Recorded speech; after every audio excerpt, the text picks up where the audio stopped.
Götürmə vasitəsilə fırladılır. Bir nöqtəsinin dövrətmə tezliyi n olarsa 3 nöqtəsinin dövrətmə tezliyi nəyə bərabərdir? Baxırıq ki, qarşılığı ötürmədir, düzdürmü?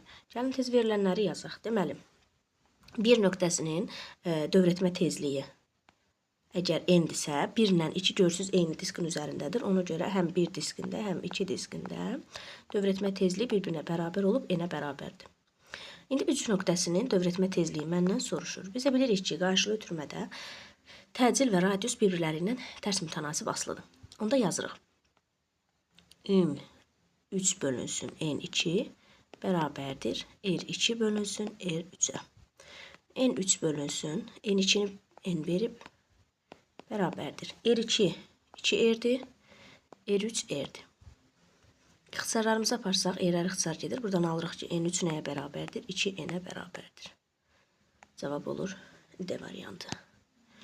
Baxaq ikinci suala. Maddi nöqtə 30 sm radiuslu çevrə üzrə hərəkət eləyir.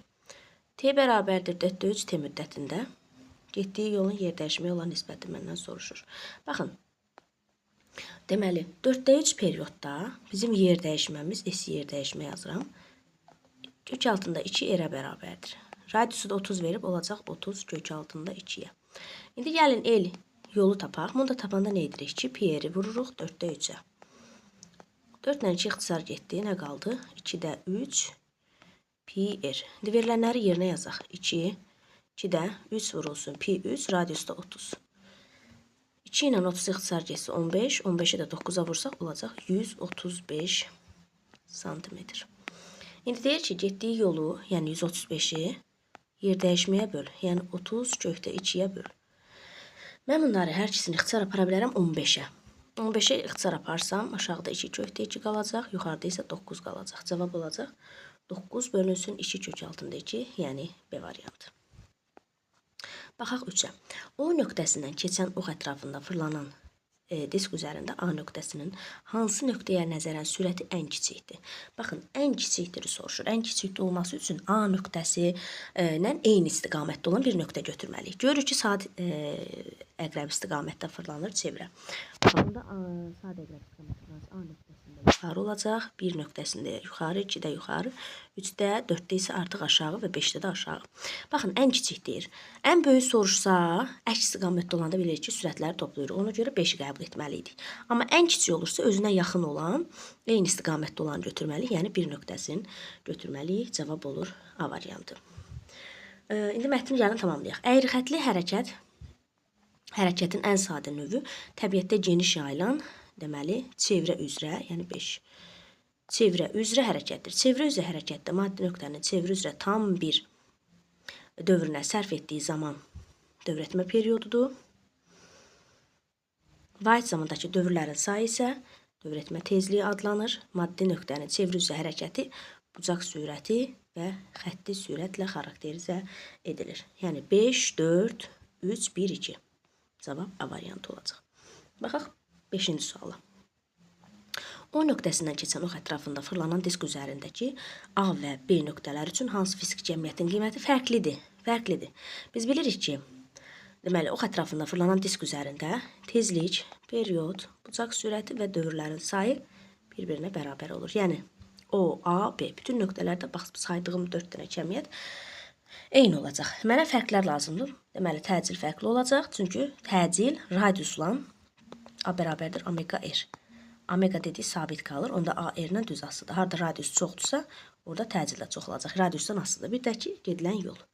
L V T-yə bərabərdir. V-nin yerinə omega r yazsaq, omega r T. Omega eynidir.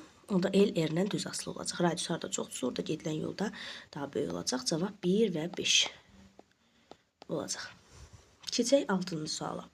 Deməli, velosipedçinin sürəti 18 km/saat, təkərin fırlanma tezliyi 3 saniyə üstü -1-dir. Mərkəzə qaçma təcili məndən soruşur.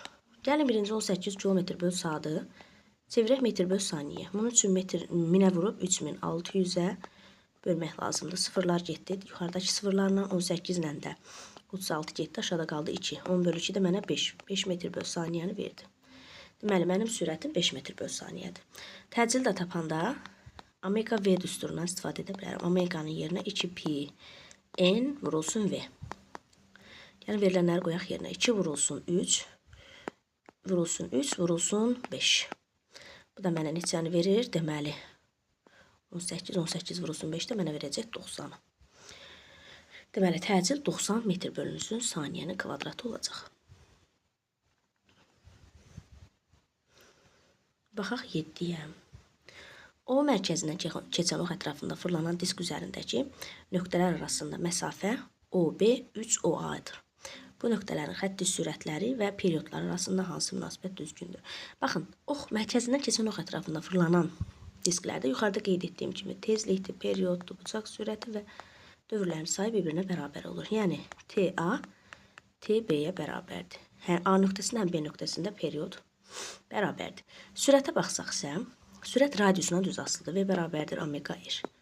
Dedik ki, omega bərabərdir. Onda V r-lə düz asılıdır. Harada radius çoxdursa, orada sürət də çoxdur.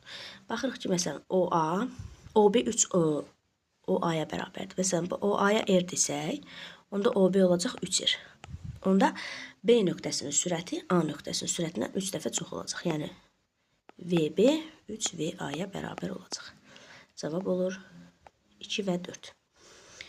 İndi baxaq müstahisiya suallarına. Aha, görək nə deyir? Dövrətmə periodu 2 saniyə olan A diski, deməli TA 2-dir. Deməli, göstərilən istiqamətdə 4 tam dövr edir. B diski hansı istiqamətdə neçə dövr etmiş olar? Baxın, A ilə C-yə baxın. A ilə C tərs qayışlı ötürmədir də. Bunda baxın, A diski sadə əqrəb istiqamətdə, əks istiqamətdə hərəkət eləyir. C diski isə, baxın, bu istiqamətdə baxın, bu istiqamətdə görürsünüz, deməli, hərəkət etmiş olur. Deməli, ona görə B ilə C əks istiqamətdə hərəkət edir. Məsələn, C bir istiqamətdə hərəkət edirsə, B 2 istiqamətdə hərəkət edir. Çünki A ilə C tərs qayışlı ötürmədir. Deməli, B olacaq 2 istiqamətdə. İndi baxaq. Məndən nəyi soruşur? Neçə dövr etmiş olacaq? İndi baxın.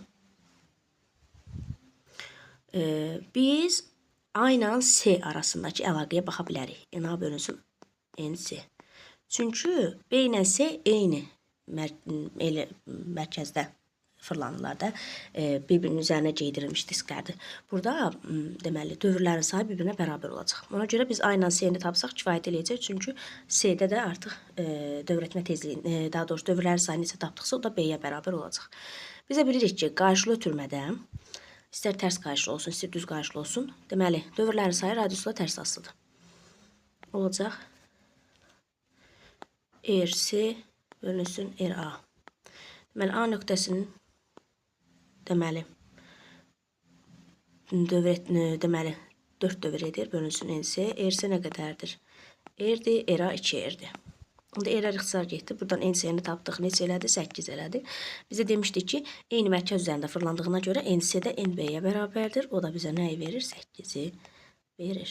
Deməli, B diski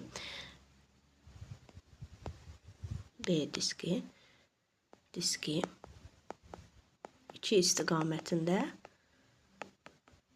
8 dövr edər. Baxaq 9-cu sualımıza. Hansı disklərin hərəkəti üçün hansı ifadələr doğrudur? A, C disklərin xətti sürətləri eynidir. A və C.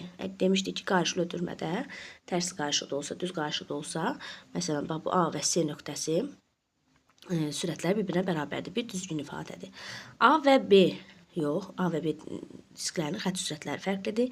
B və C nöqtələri bir-birinin içinə geydirilmiş, mərkəzləri eyni olan disklər olduğuna görə orada tezlikdir, perioddur, bucaq sürətidir və dövrlərin sayı bərabərdir. Deməli, B və C disklərinin dövrətmə tezlikləri bir-birinə bərabər olacaq. Sonra A və C dövrətmə tezlikləri yox, radiusla. A və C artıq tərs qayışlı ötürməlidir. Burada artıq radiusdan asılı olacaq. Ondan sonra B diskinin bucaq sürəti C diskinin bucaq sürətindən 2 dəfə böyükdür. Yox, yenə dediyim kimi eyni mərkəzləri eyni olduğuna görə B-də də C, B nöqtəsində də C nöqtəsində də deməli bucaq sürətləri bir-birinə bərabərdir. 5 səhv fikirdir. 6 isə B diskinin kənar nöqtəsinin xətti sürəti C diskinin kənar nöqtəsinin xətti sürətindən böyükdür. Deməli, B və C mərkəzləri eyni olsa da, dediyimiz kimi n, omega, dövrlərin sayı, period. Bunlar bərabərdir. Amma sürətdir, təcili bunlar radiusdan asılıdır. Harada radius çoxdursa, orada xətti sürət də çoxdur. B nöqtəsinin radiusu çox olduğuna görə B diskinin xətti sürəti C-dən radiusu dəfə, yəni 1,5 dəfə böyük olacaq. Ona görə cavab 1, 3 və 6 qəbul edirik. İndi baxaq 10-cu suala. 10-cu sualda nə deyir? A və C disklərinin kənar nöqtələrin mərkəz qaçma təcilləri. Mərkəz qaçma təcili A bərabərdir V kvadratı bölünsün R. Biz demişdik ki, A və C nöqtələrində nədir? Xətti sürətlər bərabərdir. Onda A R-lə tərs mütənasib asılır. Onda yazırıq. A bölünsün AC bərabərdir RC bölünsün RA-ya. C nöqtəsinin radiusu R-dir. A nöqtəsinin ikisi 2R-dir. Yerləri ixtisar aparsam 2-də 1 o da olur 0,5. Deməli, A bölünsün AC mənə nəyi verir? 0,5-i verir.